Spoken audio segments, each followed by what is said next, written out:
Hello friend, मैं आपकी दोस्त लता श्रीवास्तव आज फिर आपके साथ एक नए पेड़ के विषय में जानकारी लेने के लिए आए हैं, जो कि बहुत ही महत्वपूर्ण पेड़ है, जो जगह जगह पे हमें मिल जाता है। हमारे गांव में, हमारे शहरों में, हमारी गलियों में, हमारे चबूतरों में बहुत आसानी से दिख जाता है ये। लेकिन एक छोटा वृक्ष नहीं, एक विशाल वृक्ष है जिसकी पूजा भी की जाती है और उसमें कई आयुर्वेद गुण भी छुपे होते हैं। चलिए हम बात कर रहे हैं जिस पेड़ का, उसका नाम आपको बता देते हैं। वो पेड़ है पीपल का पेड़।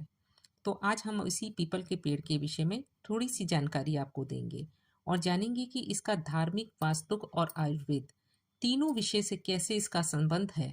इसके कैसे हमारे वास्तु में काम करता है, कैसे हमारे शरीर पे इसकी दवाइयों का असर होता है, कैसे हमारे आस पड़ोस को ये स्वस्थ रखता है। आज ये सारी जानकारी हम इस वीडियो में आपको देंगे।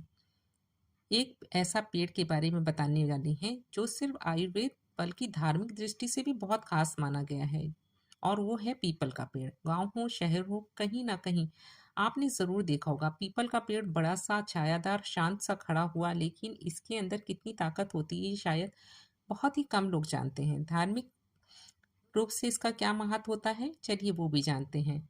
पीपल को भगवान का स्वरूप माना गया है। कहते हैं कि पीपल में विष्णु भगवान का वास होता है। पीपल में गांवों में लोग शनिवार के दिन पीपल की पूजा करते हैं, जल चढ़ाते हैं, दीपक जलाते हैं। खास बात यह है कि ये पेड़ हाथ से काटना मना होता है, क्योंकि इसमें जीवन और देवता दोनों बसते हैं।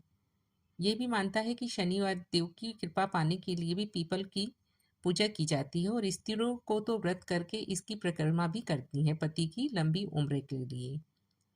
पीपल और ऑक्सीजन का क्या संबंध होता है, चलिए ये भी आज आप लोगों को बता देते हैं, क्योंकि कई लोगों को ये मालूम नहीं होता है कि पीपल एक ऐसा वृक्ष है जिसमें 24 घंटे हमको ऑक्सीजन मिलती है। पीपल का पेड़ एक ऐसा है जो दिन और रात दोनों समय ऑक्सीजन ही छोड़ता है।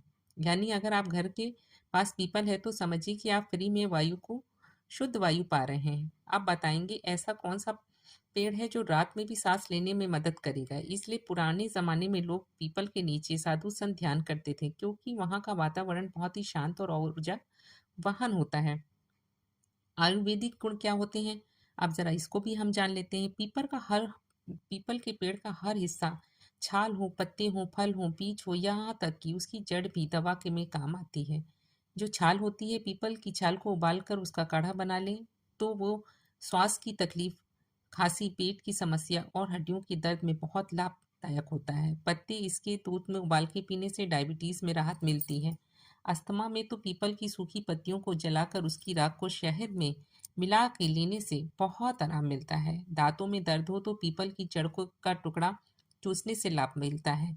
कई लोग पीपल की पत्ती की भस्म बनाकर उसके त्वचा के रोग, जो स्किन की प्रॉब्लम हो जाती है, उसमें भी इसका इस्तेमाल करते हैं। अब मानसिक शांति और वास्तु टिप्स इसमें क्या होते हैं, जो मैंने आपसे पहले बताया था कि इसमें मैं आपको बताऊंगी कि वास्तु टिप्स के लिए कितना फायदेमंद होता है। कई लोग कहते हैं कि पीपल के नीचे बैठने से मन शांत होता है। वास्तु शास्त्र में भी कहा गया है कि अगर घर के पास पीपल का पेड़ हो तो नकारात्मक ऊर्जा हटती है। लेकिन हाँ, ध्यान रखिए कि पीपल को घर के अंदर या आंगन में ना लगाइए, क्योंकि इसकी जड़ें बहुत मजबूत होती हैं, जो आपकी नींव को कमजोर कर सकती है। अब पर्यावरण के लिए कैसे वरदान होता है, पीपल न केवल इंसानों के लिए बल्कि पक्षियों, कीड़ों और जानवरों के लिए भी बहुत फायदेमंद होता है। इसकी घनी छांव में न जाने कितने जीव जंतु बसते हैं। उनका घोंसला होता है जिसमें वो बच्चे देते हैं, जिसमें वो अपना दिन रात गुजारते हैं। बारिश के मौसम में भी इनके पत्ते झड़ते नहीं हैं, ये जल को संजो कर रखते हैं और मिट्टी को भी नमी बनाए रखते हैं। अब इसका हम कैसे घरेलू उपचार में उपयोग करेंगे, घरेलू नुस्खे इसके कैसे हम बनाएंगे, चलिए वो भी आपको बता देते हैं। दस्त हो या पेट दर्द हो तो पीपल की छाल को सुखा लीजिए, जो उसकी छाल होती है उसको सुखा कर उसका चूरन बना लीजिए और आधा चम्मच गर्म पानी के साथ लें। यदि मुंह में आपके छाले पड़ जाते हैं तो पीपल की पत्ती को पानी में उबालकर कुल्ला करें। बहुत अधिक खांसी आ रही हो तो पत्ती को शहद के साथ चबाएं। बाल झड़ते हो तो इसकी जड़ों को पीस कर नारियल के तेल में मिलाकर सिर में लगाएं। और ये भी आप एक बात याद रखिएगा कि किसी भी चीज़ का उपयोग करने से पहले थोड़ा उसके विषय में जान लेना ज़रूरी होता है, चाहे वो वैद्य से पूछ लीजिए या किसी अनुभवी से भी आप इसका ज्ञान ले सकते हैं। अब दोस्तों, हम बस यही अंत में कहेंगे कि ये पीपल का पेड़ पेड़ नहीं है, ये तो जीवन देने वाला साथी है, जिसे हमने अक्सर नज़रअंदाज किया है। आज से एक वादा क्यों नहीं कर लेते हैं दोस्तों कि हम सब पेड़ों को केवल पूजने के लिए नहीं समझेंगे और उसे बचाने के लिए भी आगे बढ़ेंगे। और दोस्तों, आपको अगर मेरी बात पसंद आई हो तो इस वीडियो को अपने रिश्तेदारों को, दोस्तों को, गांव के लोगों को ज़रूर शेयर कीजिएगा और बाद में एक छोटा सा लाइक कर दीजिएगा, कमेंट्स कर दीजिएगा और चैनल को सब्सक्राइब ना किया हो तो प्लीज़ सब्सक्राइब कर दीजिएगा और कमेंट्स में अच्छी सी जानकारी देने के लिए कोई अच्छा सा एक कमेंट कर दीजिएगा दोस्तों, क्योंकि आपका प्रोत्साहन ही हमारे वीडियो को बनाने में मदद करता है। क्योंकि जब आप हमें उत्साहित करते हैं तो ही हम आगे बढ़ते हैं।